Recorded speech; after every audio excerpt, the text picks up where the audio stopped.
Karoline Leavitt's unexpected comeback leaves a liberal panel stunned. The studio was buzzing with energy as the cameras rolled, and the lights above cast a harsh, almost theatrical glow over the set.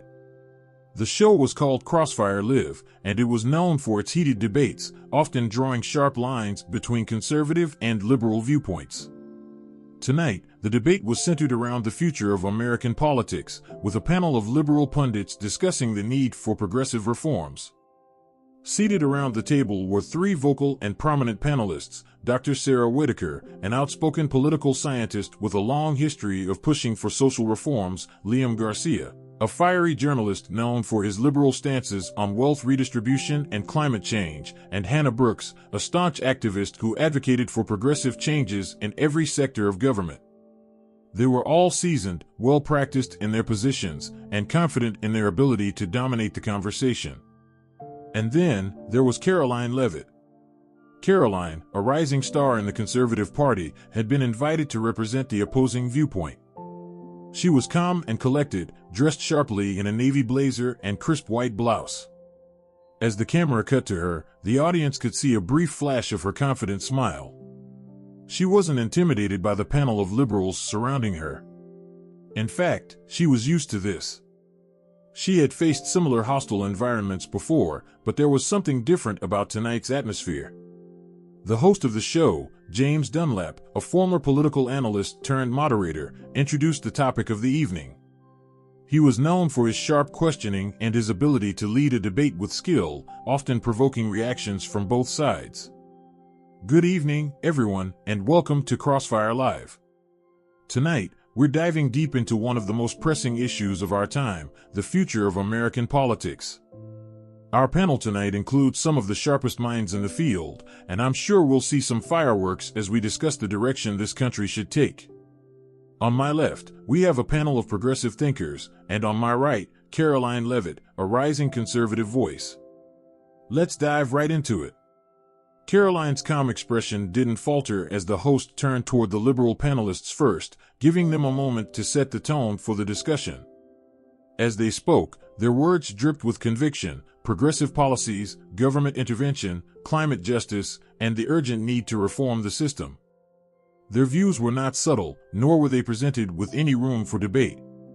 It was clear they believed in the need for rapid, sweeping changes to tackle the nation's issues. Karoline's role on the show was simple enough. She was the foil, the person who would challenge their ideas. She was ready for this. After all, she had been invited on this show for a reason, to represent the other side. But even she couldn't deny the sense of anticipation in the air. The liberals were sure they would easily win this debate. As the discussion continued, it became evident that the panelists weren't interested in hearing Karoline out. They would speak over her, dismiss her ideas, and likely attempt to pigeonhole her views into an outdated, far-right caricature. And yet, Karoline didn't seem bothered by their dismissiveness. Instead, she listened intently, taking in every word with a quiet focus. Finally, it was her turn. James turned toward her with a smile, ready to ask the first question. Karoline, we've heard the progressive viewpoint on how the country needs to change. What's your take on this? Do you believe we need such sweeping reforms, or do you think America needs to look at a different approach? The room fell silent. Karoline's voice would be the first to challenge the narrative set by the panelists. She had expected a question like this, and she was more than ready to answer it. She leaned forward, taking a moment to compose her thoughts before speaking, her voice clear and confident. Thank you, James. I believe that we absolutely need change, but I think the question is about what kind of change we're looking for. The progressive approach, as we've heard from the panel, is often centered around government intervention, more regulations, more oversight, more spending. While I don't deny that there are serious issues in this country, I think the best way to address them isn't through bigger government, it's through empowering individuals. The panelists exchanged skeptical looks, and Liam Garcia spoke up quickly, eager to challenge Karoline's approach. So, you're saying we should rely on individuals to solve all these problems? What about the systemic issues, Karoline? What about the people who are truly suffering? The working class, minorities, the disenfranchised? Do you really think the government shouldn't step in to help them? Karoline wasn't fazed by the interruption. She had been asked these kinds of questions before, and she knew how to respond with conviction. I'm not saying the government should do nothing, she began, her voice steady, but what I am saying is that we need to shift our focus. Instead of making people dependent on government assistance, we need to make sure that they have the tools and the opportunities to improve their own lives. People are more than capable of overcoming challenges when given the right opportunities. It's not about relying on handouts, it's about creating an environment where individuals can thrive on their own. Dr. Sarah Whitaker quickly jumped in, her voice sharp. But how do you address those who don't have the same starting point, Karoline? You're assuming that everyone can rise, but what about those who face enormous barriers from the start? Do you just expect them to work harder, or do you acknowledge that some people need real assistance? Karoline's jaw tightened just slightly. She could feel the weight of the question, but she wasn't going to let it derail her.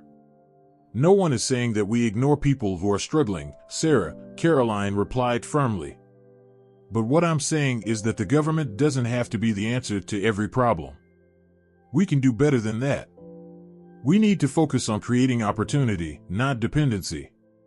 We need to foster an environment where people can work their way up and create their own success stories, rather than telling them that they can't because of their circumstances. There was a subtle shift in the atmosphere. Karoline's words were measured, but they carried weight. The panelists exchanged glances, but Karoline could tell they weren't quite sure how to respond. This wasn't the reaction they had expected from a conservative voice. She wasn't lashing out or getting defensive, she was challenging them directly, with reason, confidence, and a deep belief in the power of opportunity.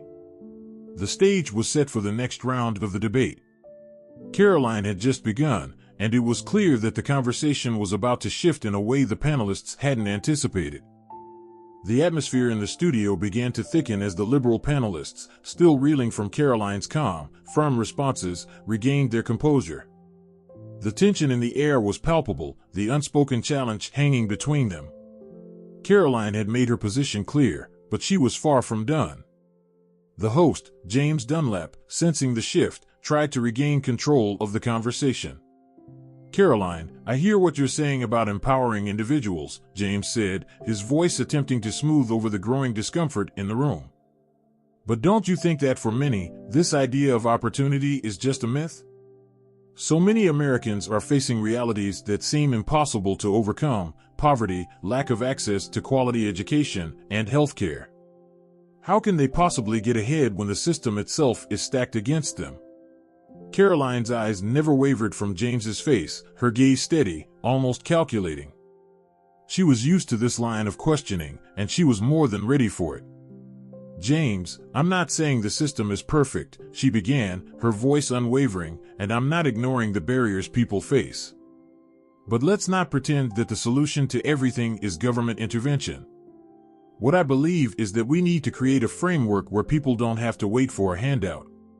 We need to foster an environment where individuals have the chance to succeed on their own, not be reliant on the state to solve their problems. The words hung in the air, and Karoline could feel the ripple of resistance from the panelists. The liberal voices around her were trying to find their footing, but there was something in her tone, something in the way she framed her argument, that made it difficult for them to push back immediately.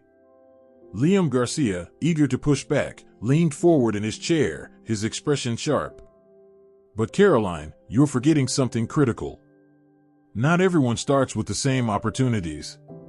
Some people are born into poverty, some face systemic racism, and some can't even access basic health care. What about those people? You can't just pull yourself up by your bootstraps when you don't even have boots. The room grew quieter, the other panelists nodding slightly in agreement. Karoline could feel the weight of their expectation pressing down on her, but she wasn't fazed. She had been preparing for this moment. She had walked into this room knowing the questions that would come, and she had the answers ready. Liam, I'm not denying that there are systemic issues, she replied calmly.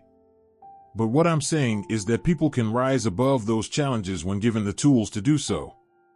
We can't fix everything by continuing to frame people as victims of their circumstances. We need to focus on empowering them, giving them the skills, the education, the resources to break free from those cycles. Yes, there are barriers. But I believe that with the right opportunities, everyone has the chance to succeed. Her words were measured, but powerful. Karoline wasn't just defending her position, she was challenging the very premise of their thinking.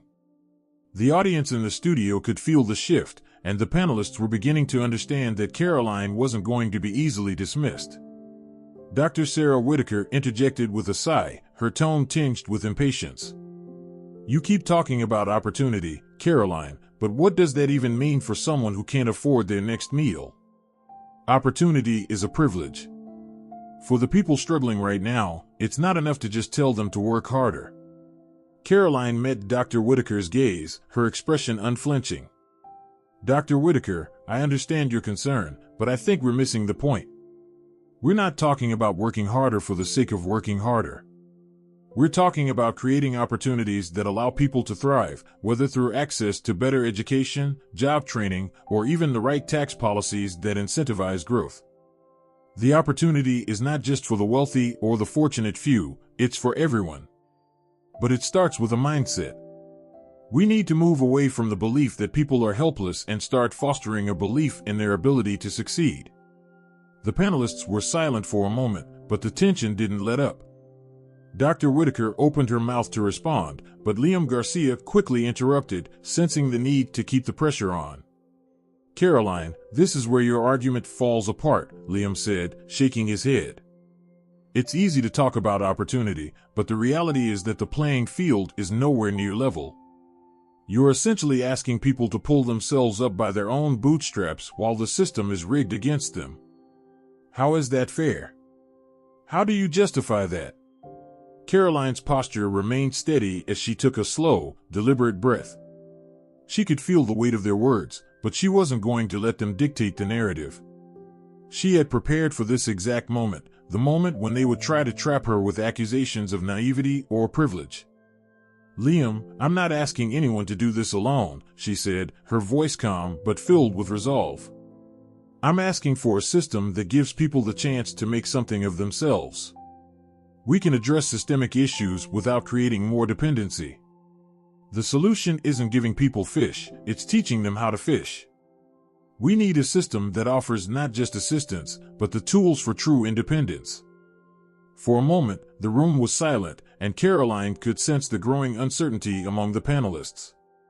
They had expected her to falter, to offer some weak defense of her ideas, but instead, she was methodically dismantling their assumptions with logic and confidence. Hannah Brooks, who had been quiet up until this point, finally spoke up, her voice cutting through the silence. Karoline, I understand your desire for empowerment, but do you not see the risk in ignoring the very real needs of the most vulnerable? If people can't access healthcare or housing, how can you truly expect them to rise above their circumstances? Karoline met Hannah's gaze, her tone now more measured but still resolute. I see the need, Hannah. But the answer is not for the government to take over every part of people's lives. The answer is to create a system that supports personal growth and provides people with the tools they need to rise above those challenges. I believe in people's ability to overcome, not through government dependency, but through opportunity. The room was tense now. The panelists were still trying to recover from the unexpected shift in the conversation, and Karoline knew this was the moment to make her stand. She wasn't just defending her position anymore, she was reshaping the debate. The panelists shifted uncomfortably in their seats, unsure of how to respond. Karoline had not only defended her views, but she had expertly reframed the conversation in a way that made it clear she wasn't going to be easily dismissed. The liberals on the panel, used to overwhelming their opponents with progressive rhetoric, were now scrambling to find a counterargument. The silence between them spoke volumes. Karoline had the upper hand. Dr. Sarah Whitaker, who had been the most vocal up until this point, opened her mouth to respond, but Karoline was faster.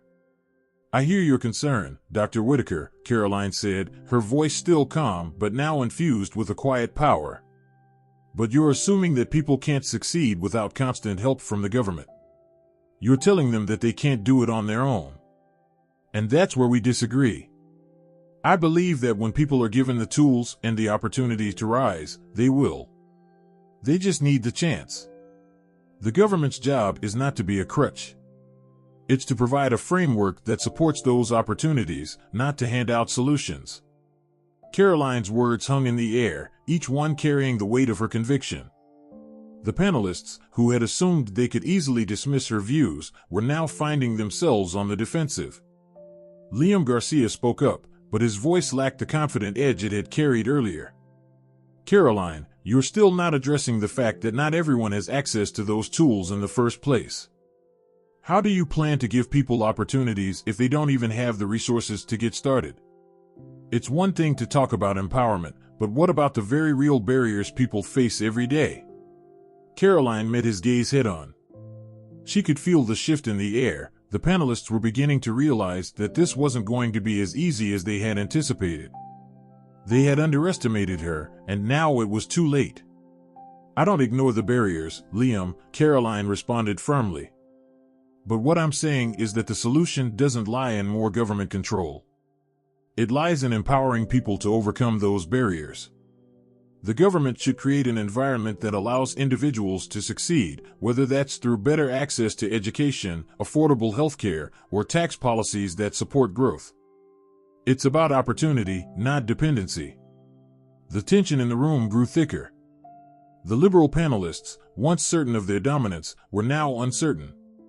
Karoline wasn't simply defending herself, she was challenging the entire framework they had set up. She was making it clear that her vision wasn't one of ignorance, it was one of empowerment, of opportunity, of allowing individuals to rise above their circumstances. Hannah Brooks leaned forward, clearly frustrated, but she couldn't ignore the growing unease among her colleagues. So, you're suggesting that people who have faced decades of systemic injustice can just magically overcome it if they're given a framework and opportunity, she asked, her tone sharp. That sounds idealistic, Karoline, but it's not practical. People need real support. They need immediate action, not vague promises. Karoline smiled gently, her calm demeanor never slipping. I'm not suggesting that people can overcome everything overnight, Hannah. But I do believe that when people are given the right resources and the ability to take ownership of their futures, they will rise. It's about giving them that chance, without relying on the government to solve every problem. People want to make a change for themselves, and we should be giving them the tools to do it. For a brief moment, the panelists were silent. They exchanged looks, unsure of how to proceed. Karoline's response had shifted the narrative completely. She wasn't just defending herself against their criticisms, she was dismantling the very foundation of their argument. The room seemed to hold its breath, waiting for the next question or counterattack, but Karoline wasn't finished. She could see the uncertainty in the eyes of the panelists, the small cracks in their confident personas. She knew this was her moment to push further. You all talk about what the government can do to fix things, Karoline said, her voice gaining momentum. But what I believe is that the government's job is not to fix people's lives, it's to create the conditions where people can fix their own lives. When we stop treating people like they need to be rescued and start treating them like they are capable of overcoming their challenges, that's when true change happens. Karoline's words struck like a thunderclap, echoing through the room. The panelists were momentarily stunned into silence. This was not the response they had expected. Dr. Sarah Whitaker, visibly frustrated, tried to regain control of the conversation. So, what you're saying is that we should just hope that everyone will be able to overcome their personal circumstances and succeed without offering real, structural help. Karoline's response was simple, but it was enough to silence the entire panel. No, Dr. Whitaker. I'm saying that we need to give them the opportunity to succeed. The rest is up to them. The panelists, once so confident, were now scrambling. The conversation had completely shifted, and they were no longer in control. Karoline had not only deflected every attack, but she had turned the debate around with such precision that it left them questioning their own assumptions.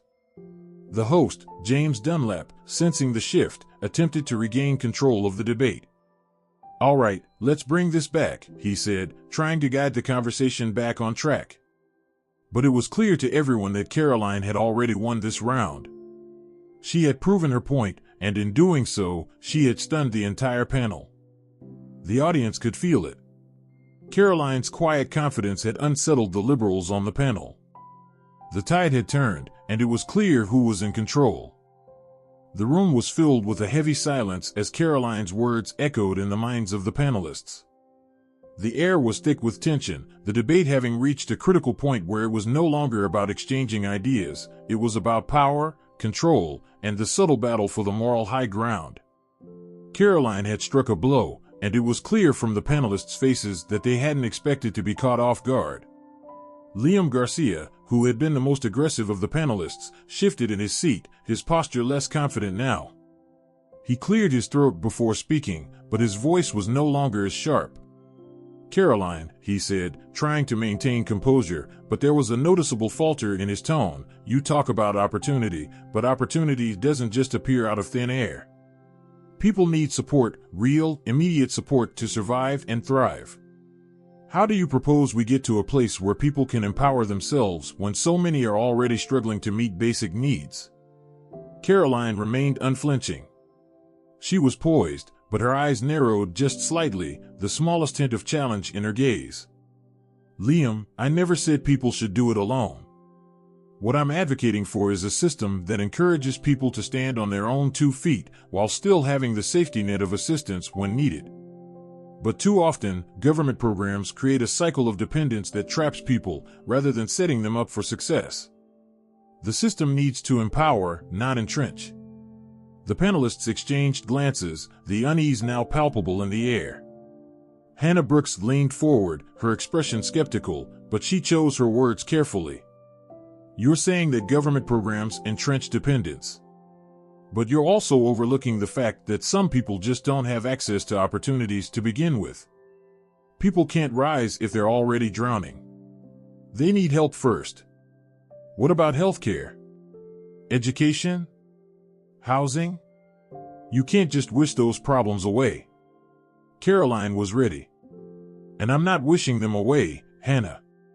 I'm saying we need solutions that help people become self-sufficient in the long run.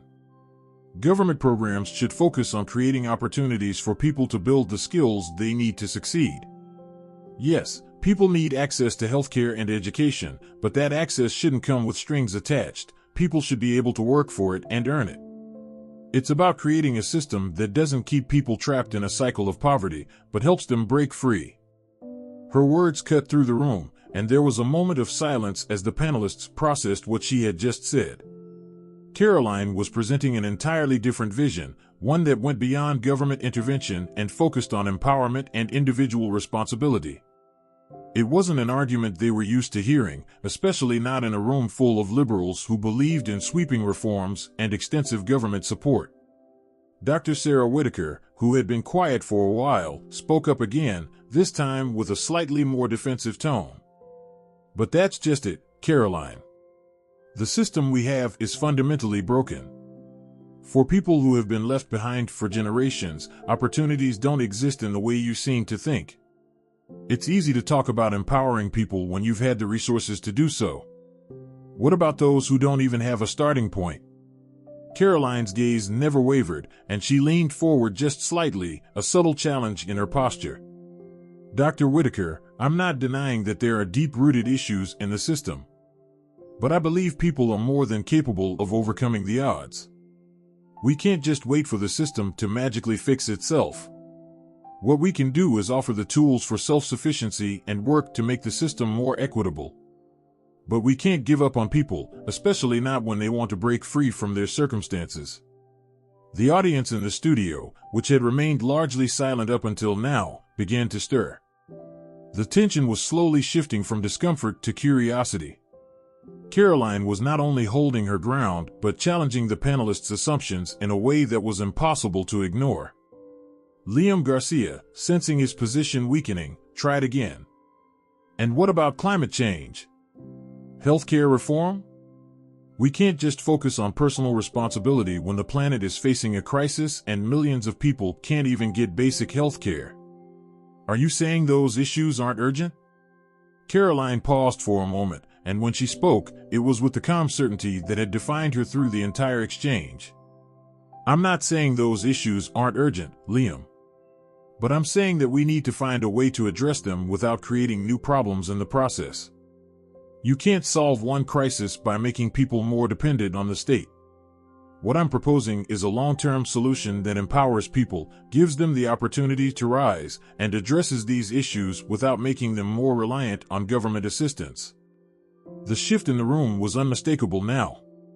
The panelists, who had started the conversation with certainty and confidence, were now visibly rattled.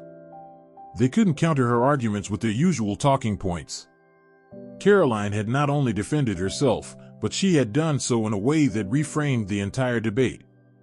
James Dunlap, sensing the conversation had hit a turning point, tried to bring things back to the topic at hand. All right, let's take a quick break and come back to this discussion after a few words from our sponsor. We'll continue with Karoline's perspective on how we address these issues. Stick with us. As the cameras cut, the studio lights dimmed slightly, and the panelists leaned back in their chairs, their expressions thoughtful. Karoline sat with perfect composure, her calm demeanor never faltering. She knew this was the moment when she had made her mark, not only in the debate but in the minds of those who had watched her handle the pressure with such grace.